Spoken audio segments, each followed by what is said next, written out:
Olá, boa tarde. Está começando mais um Diário Legislativo. Aqui você fica por dentro dos principais assuntos em discussão na Câmara de São José dos Campos. Confira os destaques desta edição. Na última reportagem da série especial sobre o orçamento de 2016, revisor da Comissão de Economia, Finanças e Orçamento avalia medidas para ampliar os recursos do município.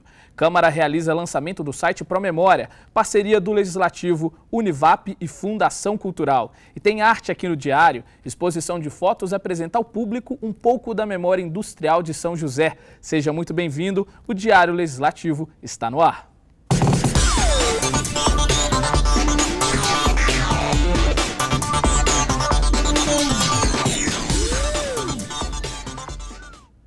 O projeto de lei do orçamento já foi enviado à Câmara e deve ser votado nos próximos dias. Durante essa semana, o Diário tem apresentado uma série de reportagens sobre o assunto. Hoje, encerramos a série com uma análise do revisor da Comissão de Economia, Finanças e Orçamento da Câmara sobre as medidas apresentadas pelo Executivo para tentar ampliar os recursos do município, já que, segundo estimativas, a capacidade de investimentos do orçamento para 2016 é 30% menor se comparada ao desse ano. Fixado em cerca de 2 bilhões e 700 milhões de reais, o valor previsto no orçamento para 2016 praticamente não apresenta alterações se comparado ao de 2015. Em audiência na Câmara, o secretário da Fazenda ainda apontou uma possível queda na receita e na arrecadação para o ano que vem, situação que tem deixado os vereadores preocupados. Para o Dr. Raniel, revisor da Comissão de Economia, Finanças e Orçamento, se considerarmos a recessão econômica que o país e São José enfrentam, a verba estimada para o ano que vem pode limitar os investimentos na cidade. É o segundo ano consecutivo que a gente não tem aumento de orçamento. E isso nos preocupa muito, que está estagnando, já se preparando para uma queda. Está certo que a economia está ruim, está difícil, mas São José, habilmente, sempre conseguiu se virar. Nós pegamos a época de 2008, 2009, 2010, épocas difíceis de economia mundial, e aqui a gente conseguiu ter bons resultados.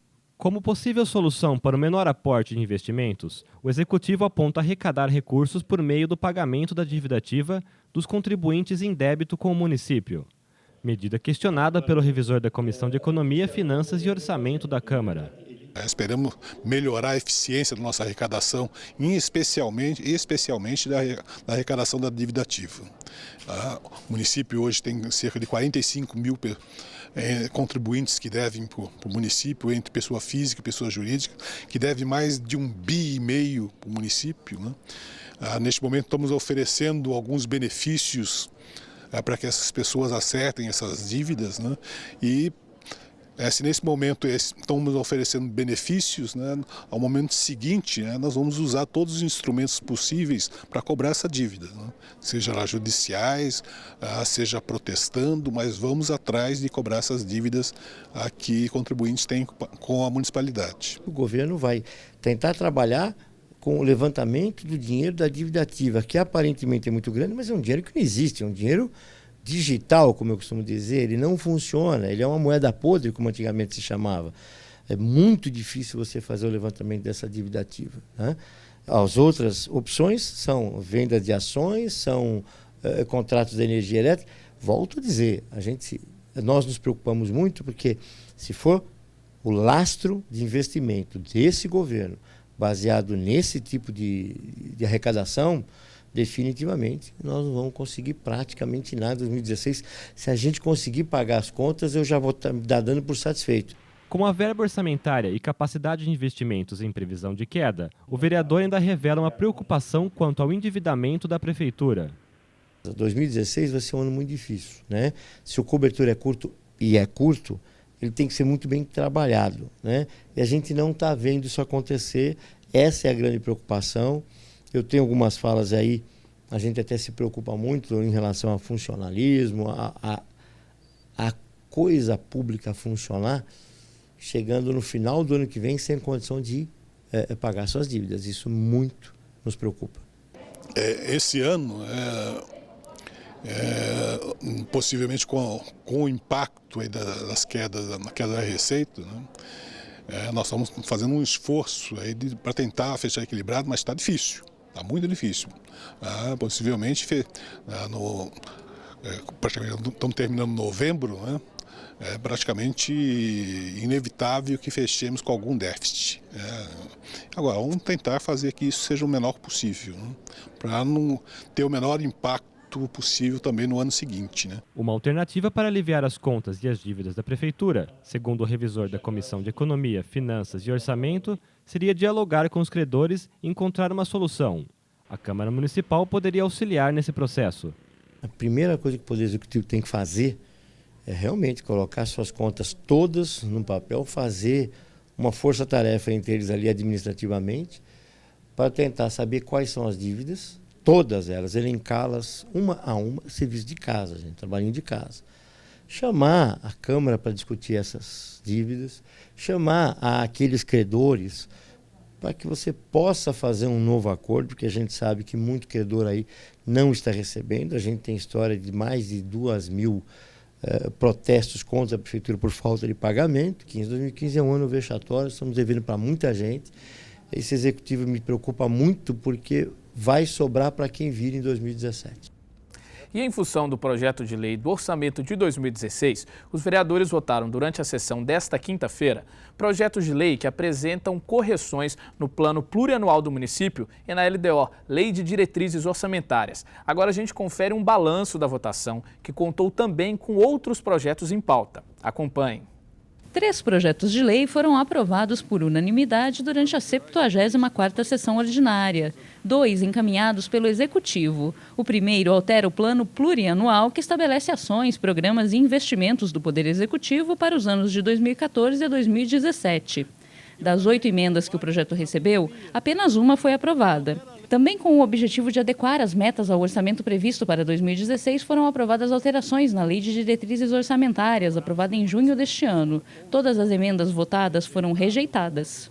De autoria do vereador Petite da Farmácia Comunitária, foi aprovado o projeto que institui em São José dos Campos o Dia Municipal do Fusca. Na data escolhida, 14 de julho, já é tradição os colecionadores se reunirem para uma carreata. Como orador da noite, o vereador Willis lembrou o Dia Internacional da Pessoa com Deficiência, instituído pela ONU e celebrado em 3 de dezembro. Nós temos a plataforma elevatória, nós temos a rampa, temos os banheiros adaptados, nós temos o título Cidadão Joseense ao John Lennon, a criação da medalha Superação, que foi concedida a Rosana Celicani, que no início do ano que vem, se Deus quiser, vai estar recebendo.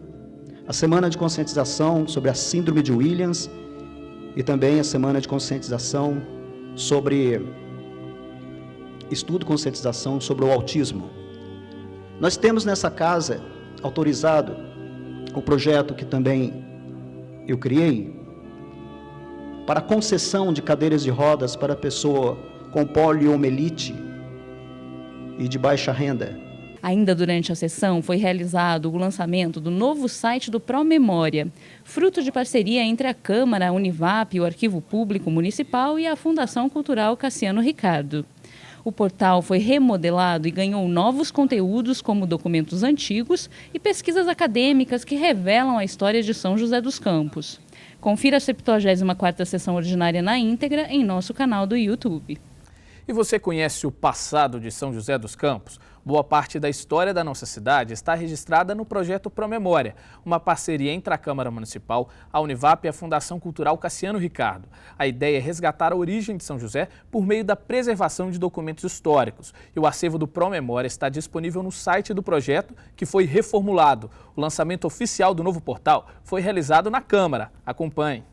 Parceiros na preservação da história de São José, a Universidade do Vale do Paraíba, a Câmara Municipal e a Fundação Cultural Cassiano Ricardo lançaram durante a 74ª sessão ordinária mais uma etapa do projeto Promemória, a reformulação do site do projeto. O novo site foi remodelado, tornando a navegação mais agradável.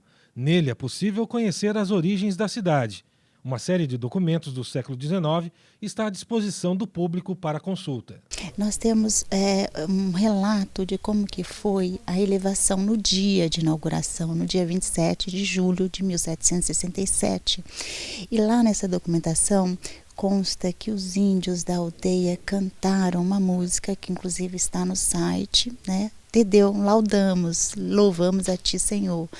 Então, é todo um relato do início da origem do cerne, né, dessa cidade, que num primeiro momento era muito pobre. E São José também fez parte desse momento, logo no pós-abolição, em que se procurou, por meio do judiciário, muitos ex-senhores, eles procuraram tutelar as crianças, filhos e filhas das ex-escravas, dentro da lei, mas reencaminhando para o trabalho praticamente reescravizado, na lavoura, no trabalho doméstico.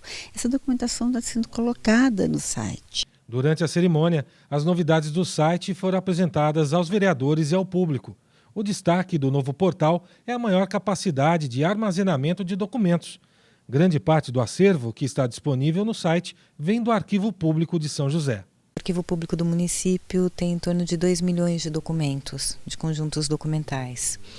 O site hoje acho que não conta nem com 1% do que a gente tem no Arquivo Público. Tem muito ainda, muito. O projeto ainda tem muito para a cidade. Então essa parceria com a Câmara e com a Univap é fundamental, porque a Univap produz o conhecimento, estimula o conhecimento, estimula a pesquisa, e a Câmara como parceira no sentido de disponibilizar agora esse novo site, essa nova repaginação, vamos dizer assim, né? E a possibilidade de conhecermos os documentos oficiais, tanto do Legislativo quanto do Executivo e também do Judiciário. No evento de lançamento, o Legislativo ainda reforçou a parceria e o compromisso firmado em 2003 por meio do decreto legislativo do vereador Walter Hayashi.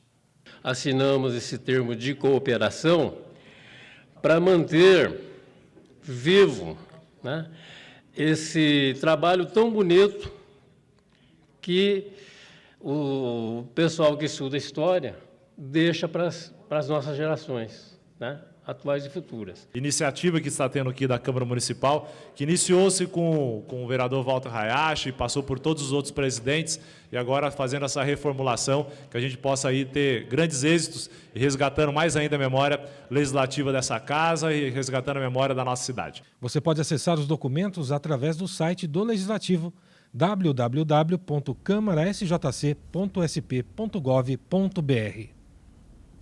E no próximo bloco, exposição fotográfica resgata a memória industrial de São José. A gente volta já.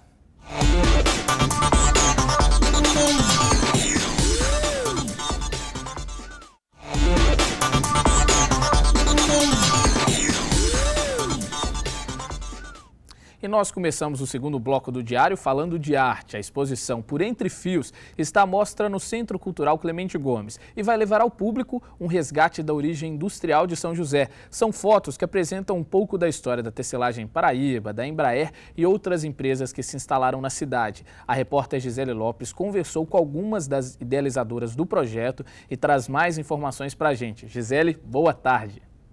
É isso mesmo, Lucas. Na exposição, o público vai conferir fotografias e painéis que contam um pouquinho sobre a memória industrial de São José dos Campos.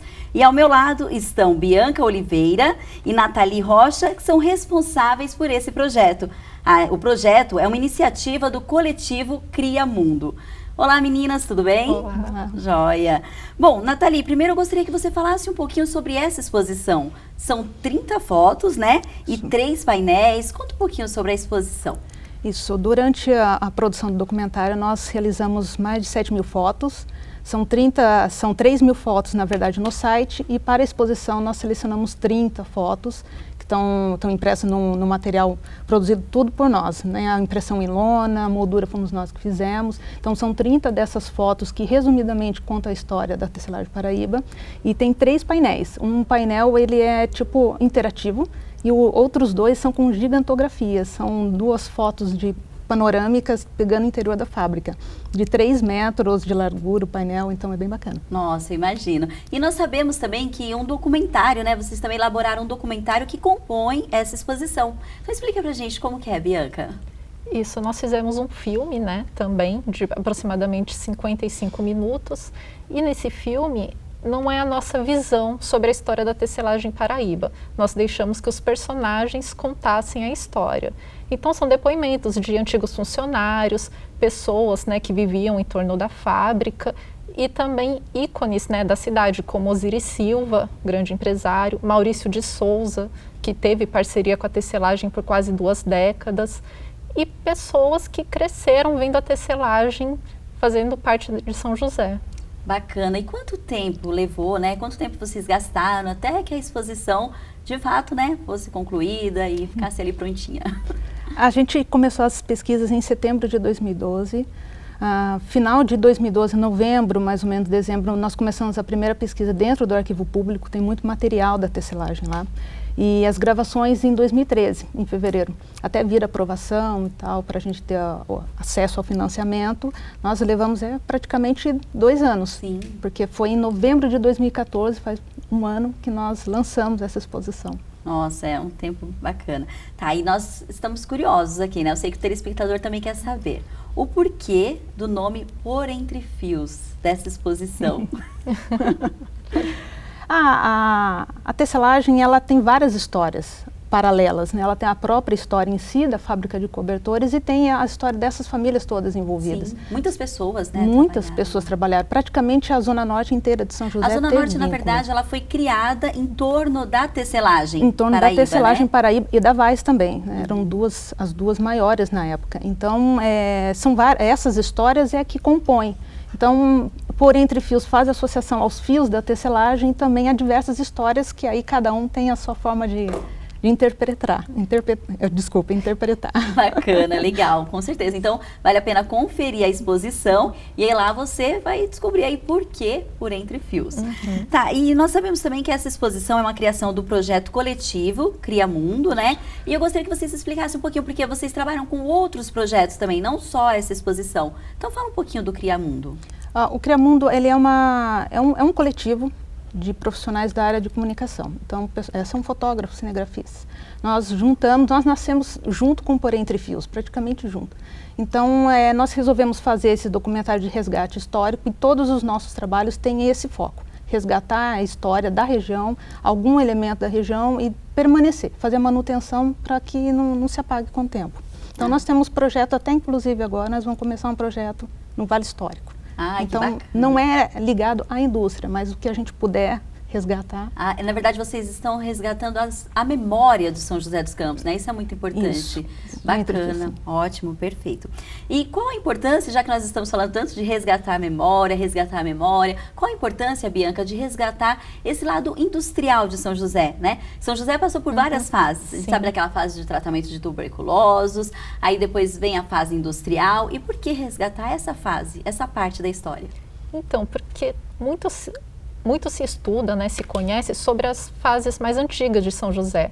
As crianças aprendem sobre a vila, sobre a fase sanatorial, mas ninguém consegue explicar como é que a cidade se tornou tão tecnológica, tão industrial como é hoje. Porque hoje é culturalmente industrial, tudo vira em torno da indústria, né? E a gente, por curiosidade nossa mesmo, a gente tentou resgatar essa história. Não só para mostrar para o público, né? Mas para sanar a nossa própria curiosidade. Tá certo. E para concluir, eu sei que as pessoas em casa também ficaram curiosas, eu vou até lá prestigiar essa exposição e o pessoal em casa também quer participar. Então fala pra gente quais os horários, os dias, e entrada franca, qual que é o valor, né? Gratuito, tudo gratuito? Tudo gratuito. Muito bom. Então quais os dias que a gente pode conferir? Então, a exposição está no Espaço Clemente Gomes, no Parque da Cidade, né, na Fundação Cultural, de segunda a sexta, das 8 às 10 da noite e sábado das 8 até às 17 horas. Entrada franca, todas as idades. Tá certo. Meninas, muito obrigada pela participação de vocês. A gente que agradece. Esperamos vocês em outras oportunidades para contar mais e mais histórias de São José dos Campos. Então, Lucas, fica aí o convite para todo mundo visitar a exposição Por Entre Fios. Nós voltamos aos estúdios. É com você, Lucas Guerra. Muito obrigado pelas informações, Gisele. E no próximo bloco, o Giro Esportivo traz um resumo dos resultados dos Jogos Abertos do Interior. É daqui a pouco.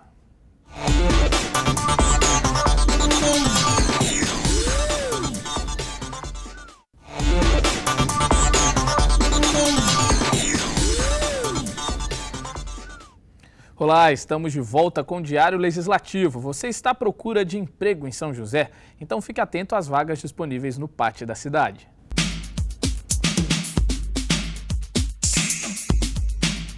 O PAT, Posto de Atendimento ao Trabalhador de São José dos Campos, tem oportunidades de emprego para ajudante de açougueiro, analista de marketing, churrasqueiro, conferente de mercadoria, fiscal de loja, fiscal de segurança, operador de caixa, operador de empilhadeira, repositor de mercadorias, técnico de manutenção industrial, vendedor de comércio varejista e vendedor interno. Para se candidatar é fácil, é só comparecer ao PAT levando RG, CPF, carteira de trabalho e o cartão cidadão. O PAT fica na Praça Afonso Pena, número 175, no centro.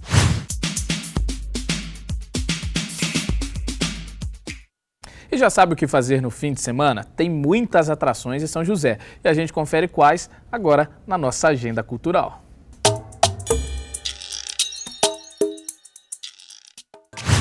Hoje no Sesc tem a apresentação do grupo musical Barrulo Quartet. A banda, formada por 3 brasileiros e uma moçambicana, traz a fusão das referências tribais e ritmos africanos com o jazz e a tradição do cancioneiro brasileiro. A apresentação começa às 7h30 da noite, a entrada é livre. E também hoje tem a Companhia de Teatro de Quinta apresentando a peça Dom Quixote de La Macheira no Centro de Estudos Teatrais em mais um dia do projeto Noites em Processo. Todas as sessões do projeto serão mediadas e debatidas por profissionais, como forma de criar um bate-papo sobre a produção teatral. A peça começa às 8 da noite, a entrada é franca. E ainda nesta sexta-feira, a partir das 7h30 da noite, a Praça Afonso Pena vai ser palco da cerimônia de iluminação de Natal. A cerimônia vai contar com a apresentação do projeto Canto Coral da Secretaria Municipal de Educação. E também, como parte das festividades, no sábado às 10 da manhã, tem a banda da Polícia Militar se apresentando na praça. A entrada é livre, participe! Também no sábado tem a apresentação da banda Pedra de Negro no Sesc. Como forma de fortalecer um trabalho de pesquisa da música afro-brasileira, a banda traz ao palco um repertório de clássicos do samba. A apresentação começa às 6 da tarde, a entrada é livre. Ainda no sábado tem espetáculo teatral com o grupo Teatro do Rinoceronte. O grupo apresenta a peça Maroscas no Centro de Estudos Teatrais pela 5ª edição do Noites em Processo, da Fundação Cultural Cassiano Ricardo. Depois da peça, acontece uma roda de conversa sobre os processos de criação e pesquisa teatral. A apresentação começa às 7 da noite, a entrada é livre. E para o domingo, para fechar o projeto Noites em Processo, tem a apresentação de dança contemporânea com a mostra Coletivo e Mago. A performance, dirigida pelo coreógrafo Robson Jaquet, conta com trabalhos solos e coletivos. A proposta é expor a pesquisa cênica e coreógrafa, desenvolvida por alunos de dança. A apresentação começa às 8 da noite, a entrada é gratuita. Participe da nossa programação enviando a sua sugestão de agenda para o e-mail agendatvcamara.sjc@gmail.com.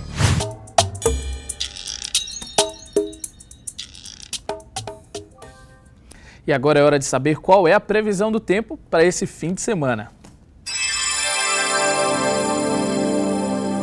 Na tarde desta sexta-feira são esperadas pancadas de chuva com trovoadas a qualquer momento. A máxima é de 29 graus, mínima 20. Já no sábado o sol deve predominar pela manhã, mas deve chover durante a tarde. A probabilidade de chuva é de 90%. As temperaturas vão variar de 31 a 20 graus. No domingo, pela manhã, o céu volta a ficar nublado, com curtos períodos de sol. As chances de chover são grandes, 90%. A máxima chega aos 27 graus. Mínima 19.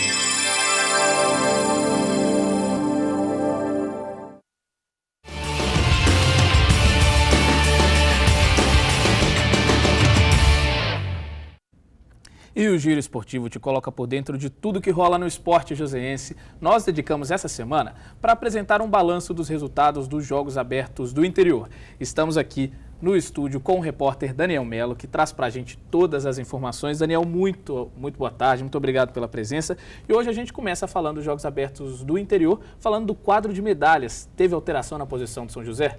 Boa tarde, Lucas. Teve alterações sim. Nesta reta final dos Jogos Abertos do Interior, São José dos Campos chega à 3ª colocação no quadro de medalhas. Vamos dar uma olhadinha aí na tela, como está a classificação de medalhas nos Jogos Abertos do Interior que são disputados em Barretos. São José é o terceiro colocado, tem no total 69 medalhas, são 21 de ouro, 23 de prata e 25 de bronze, estando atrás aí de São Bernardo e Mogi das Cruzes. São José ganhou 2 posições, Lucas Guerra. E Daniel, não necessariamente a posição no quadro de medalhas é a posição final do campeonato, né? Isso mesmo, porque São José está com 49 modalidades nos Jogos Abertos do Interior.